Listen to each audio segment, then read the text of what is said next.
À Québec, on retrouve Lynne Lagacé, vice-présidente chez Québec International. Bonsoir, Madame Lagacé.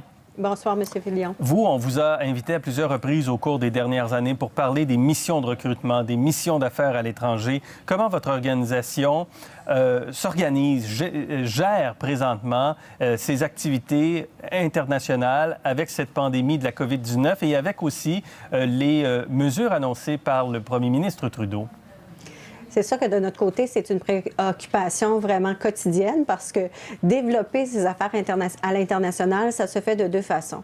Soit qu'on se déplace, soit un représentant de Québec International qui se déplace à l'étranger pour faire valoir les opportunités de notre région, soit qu'on se déplace avec une délégation pour participer soit à une foire commerciale, un grand salon d'affaires, ou soit qu'on se déplace aussi avec des entreprises pour mener un projet en soi, c'est-à-dire comme une mission de recrutement, ou soit l'inverse, c'est-à-dire qu'on développe nos affaires à l'international en accueillant à Québec des représentants de compagnies ou des représentants internationaux qui viennent à Québec pour voir et saisir des opportunités. Donc ce que je comprends quand vous décrivez ça, c'est que tout est arrêté, là. Actuellement, non, tout n'est pas arrêté, justement. Ça fait, nous, 2 semaines au moins que nous avons mis en place des politiques vraiment permettant une analyse très pointue de ce qu'on doit faire dans ce type de situation. Donc, la préoccupation première est bien sûr la sécurité des gens, et d'éviter de favoriser la propagation du virus si nous avons été en contact, soit qu'on provient de l'international ou soit qu'on a été en contact avec quelqu'un qui provient de l'international. Donc, on a, à chaque situation, on analyse vraiment le contexte et voir comment on est capable de gérer la situation. Mais je comprends, mais quand le premier ministre dit que toute personne qui vient de l'étranger doit se placer en quarantaine, on ne peut pas accueillir personne, là. On ne peut pas accueillir personne, mais on doit faire preuve d'innovation et de stratégie. C'est-à-dire que dans une situation, puis je vais vous donner un cas concret. Par exemple, nous avions une mission de recrutement qui était prévue à la fin mars, début avril, au Madagascar. Donc, nous avons immédiatement consulter les entreprises, fait part de l'état de situation. À l'époque, on parle d'environ, il y a 2 semaines environ, la situation n'était pas celle qu'on connaît aujourd'hui, mais nous avons quand même analysé le taux de risque on bifurquait vers la France pour se rendre au Madagascar. Déjà, on commençait que certains vols étaient limités sur le Madagascar, donc immédiatement, nous avons pris la décision non pas d'annuler la mission, mais plutôt de la faire bifurquer vers un modèle qui est virtuel. Donc, pour nos entreprises, elles sont déjà habituées. Oui, ça veut dire quoi? On fait ça par téléconférence? On fait ça par visioconférence. Donc, nos gens, oui.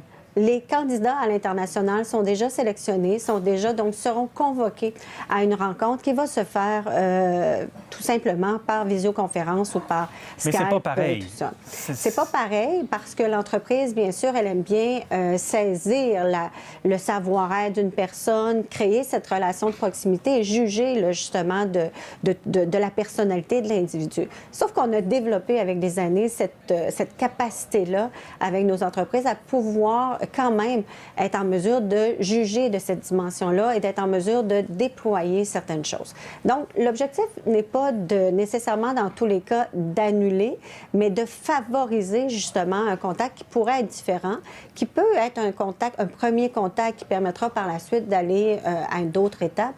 Mais on essaie vraiment avec l'entreprise de trouver des moyens qui lui permettra de continuer ses affaires et surtout dans sa planification qu'elle a fait, de pouvoir avoir des gens qui comblent ses besoins de main-d'œuvre ou de développer de nouveaux marchés, d'être en mesure de pouvoir le seconder. Que sommes-nous en train d'apprendre ici?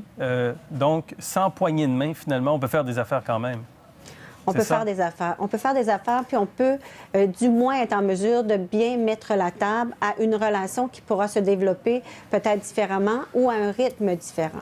Mais on va apprendre sûrement à l'intérieur de des situations qu'il y a des façons de faire qu'on peut maximiser autrement et sur lesquelles on doit actuellement là, miser pour justement éviter le plus possible qu'il y ait une coupure complète des activités et des actions. Ça vous inquiète quand même, toutes ces annulations de conférences, ces congrès, ces rassemblements chez Québec International, ça crée des inquiétudes?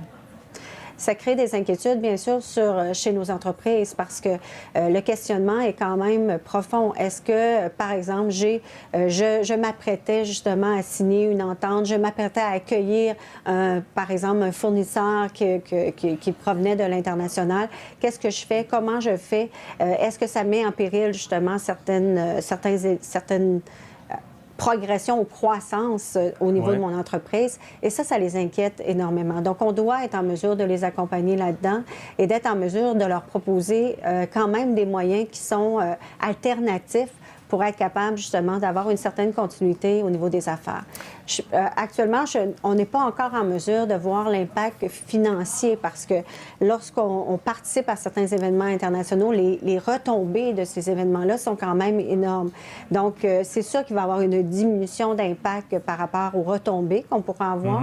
Mais jusqu'à présent, sincèrement, la réponse, autant des entreprises que de nos gens à l'étranger, est excellente. Oui. On a parlé tout à l'heure du recrutement international, mais c'est la même chose au niveau commercial.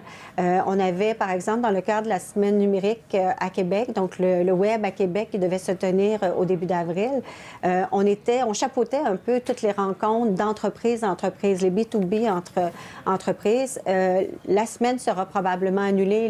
La décision est peut-être tombée à cette heure-ci, là, mais nous, ce qu'on a fait, c'est que toutes les rencontres B2B seront mises en place pour les entreprises dans le cadre de cette semaine-là, mais de façon virtuelle. De façon virtuelle. C'est le mot-clé, en tout cas. Oui. Lynne Lagacé, merci beaucoup. Merci à vous. Merci.